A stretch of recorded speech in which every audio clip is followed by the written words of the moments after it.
Circle received final approval to establish a national trust bank. CRCL surged as much as 15% before settling around 5% higher by the close.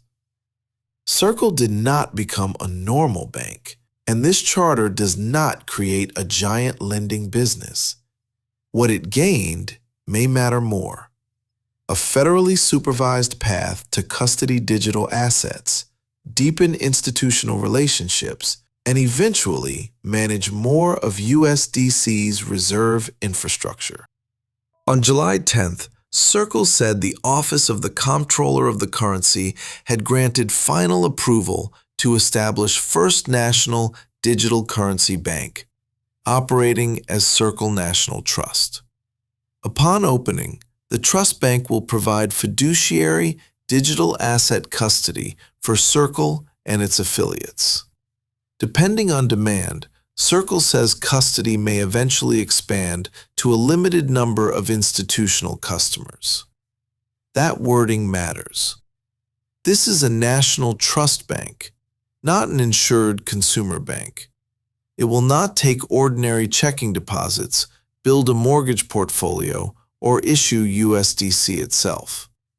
Its approved starting point is custody under federal fiduciary standards. Reserve management is also described as a future capability. Investors should not treat it as current permission or day one revenue. So the immediate value is not a new earnings line. It is a federally supervised entity built around safeguarding digital assets, and a clearer answer when institutions ask who regulates the infrastructure. To understand why this infrastructure matters, you have to understand Circle's engine. When one USDC enters circulation, Circle holds an equivalent dollar of highly liquid reserves for the benefit of the token holder. Those reserves are mostly cash, short-dated treasuries, and overnight treasury repo. They earn a return. The USDC holder does not receive that yield. Circle records the reserve income. The equation has two levers: average USDC in circulation multiplied by the return on the reserve.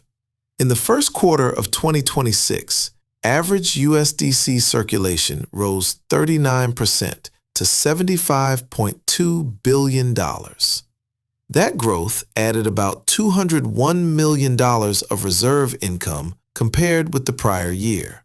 But lower yields removed roughly $106 million. Supply won the quarter, but rates pushed the other way. Circle reported $694 million of total revenue and reserve income. 94% came from the reserves, but gross revenue is not what Circle keeps. Distribution, transaction, and other costs consumed about $407 million, including $331 million tied to Coinbase. That left $287 million after distribution costs, a 41% margin. And this is the pressure point. Circle estimates that a 1 percentage point rate decline with USDC supply held constant would reduce annual reserve income by $773 million. Distribution costs would fall too, but only by about $384 million. So the investment question is not simply, will USDC grow? It is whether supply growth can outrun falling yields and how much of the resulting economics Circle can retain. So what can the charter actually change over the next few quarters? First, trust. Banks and other regulated institutions already perform deep diligence on custody, compliance, and counterparty risk. A Circle custody entity under direct OCC oversight could give them a clearer regulatory framework to evaluate. That does not guarantee adoption, but it may remove one layer of uncertainty from the sales process.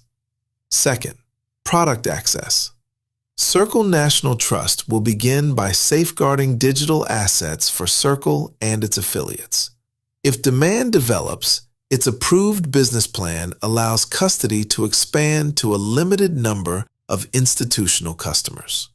That creates a potential entry point into the treasury and settlement workflows where Circle is already building products like Circle Mint, its payments network, and Arc. Circle's network still depends on banks, asset managers, custodians, blockchains, and distribution partners. Bringing one custody layer inside a federally supervised entity can reduce a handoff and give Circle more control over product design and risk management. It does not eliminate the outside network. The catch is timing. The expenses arrive first: compliance staff, governance, audits, technology, security, and regulatory reporting. Circle already says it expects to keep investing heavily in legal, compliance, product, and engineering. So the near-term test is execution. Does the bank open on schedule? Do credible institutions become custody customers? Does custody pull more activity into Circle's other products? And does new revenue eventually outrun the added operating cost? A charter is not a moat by itself. The long-term opportunity is what Circle can build around it. Reserve management is a planned future capability, not an approved day-one function. And even if it arrives, Circle would not own the reserves. The company says it holds only bare legal title. The assets remain segregated for the benefit of stablecoin holders. The strategic prize is operational control, fewer external handoffs, a clearer federal supervisor, and infrastructure designed around digital assets from the start. That is where a real moat could form. Not from the charter alone, because competitors can pursue licenses too. The moat would be the system: regulation, technology, liquidity, distribution, and institutional relationships reinforcing one another. A license can be copied. A coordinated network is much harder to replicate. The test is whether this integration produces faster adoption, better economics, and products institutions actually use. Genius and Clarity are often described as one giant crypto catalyst. For Circle, they do two very different jobs. The Genius Act is already law. It directly governs the product Circle sells: payment stablecoins. It creates standards for permitted issuers, one-to-one liquid reserves, redemption policies, monthly reserve disclosures, supervision, and enforcement. In other words, Genius builds the regulated lane for USDC itself. Clarity is broader, and it is not law yet. The House passed the bill in July 2025. On May 14, 2026, the Senate Banking Committee advanced an amended version by a 15-9 vote. It now faces the full Senate and the remaining legislative process. Clarity's purpose is market structure, deciding when digital assets fall under the SEC or the CFTC, and establishing clearer rules for exchanges, brokers, dealers, and token projects. That means the potential benefit to Circle is indirect. Clearer market rules could encourage more regulated trading, tokenization, and blockchain activity inside the United States. More activity creates a larger need for a trusted digital cash instrument. If USDC wins that role, circulation can grow, and that can expand both reserve income and demand for Circle's payments and software products. But this is a transmission chain, not an automatic outcome. Clarity must pass. Institutions must actually enter. Activity must require stablecoin settlement, and USDC must win against competing stablecoins, bank deposit tokens, and other forms of digital cash. Genius makes the USDC lane more legitimate. Clarity could bring more traffic onto the wider network. The bull case only works if that traffic ultimately settles in USDC. Before we move to scenarios, there is one operating number investors should not skim past. In the first quarter of 2026, USDC on-chain transaction volume reached $21.5 trillion. That was up 263% from a year earlier. The implied prior year total was about $5.9 trillion.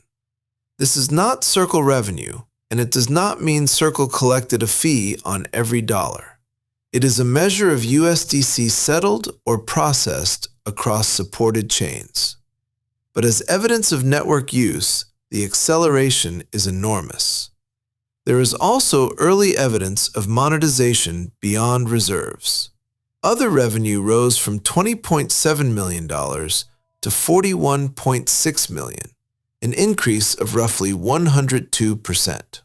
Still, other revenue represented only about 6% of Circle's total revenue and reserve income. The network is diversifying faster than the earnings model, and supply is not moving in a straight line. USDC circulation was $77 billion on March 31st. Circle reported $73.2 billion on July 9th, about 5% lower at that point in time. That pullback does not erase the long-term growth. It shows what investors still have to prove. Rising activity must translate into durable circulation and a much larger non-reserve revenue engine. The bull case is that Circle launches custody successfully, wins serious institutional clients, and later receives authority to manage more reserve infrastructure. Clarity passes in a constructive form. Regulated digital asset activity expands in the United States. USDC supply grows, and Circle turns its payments and software products into a larger second revenue engine. The base case is less explosive. The charter improves credibility, but customer adoption takes time. USDC continues to grow over a cycle, while lower rates offset part of that growth. Other revenue rises, but reserve income still dominates. The bear case is that investors price in the full platform story before the economics arrive.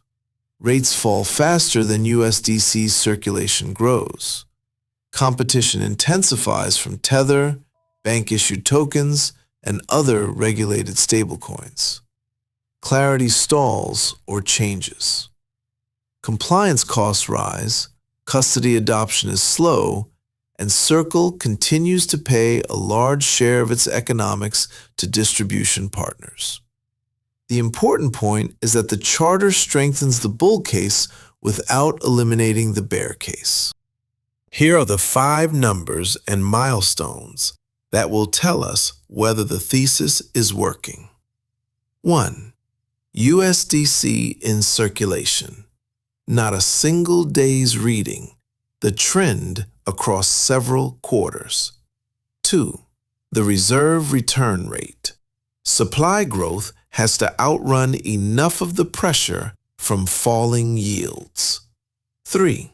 Revenue after distribution costs. Gross reserve income can overstate the economics Circle retains. 4. The share of revenue coming from subscriptions, services, payments, custody, and other products. 6% is progress, but it is not yet diversification. And 5. Execution. When does Circle National Trust begin serving clients? Who uses it? Does reserve management receive approval? And does Clarity reach the president's desk in a form that actually encourages U.S. market activity? Circle's bank charter probably does not make the company dramatically more profitable tomorrow. What it may do is make Circle more trusted, more integrated, and harder to displace. The upside is not simply that Circle became a bank. The upside is that regulation could become distribution, and distribution could become more USDC moving through a financial network Circle increasingly controls. That is the opportunity. The next few quarters will show whether it becomes an earnings engine or remains a powerful story. If you enjoyed this deep dive, leave a like and subscribe for more company and technology stories.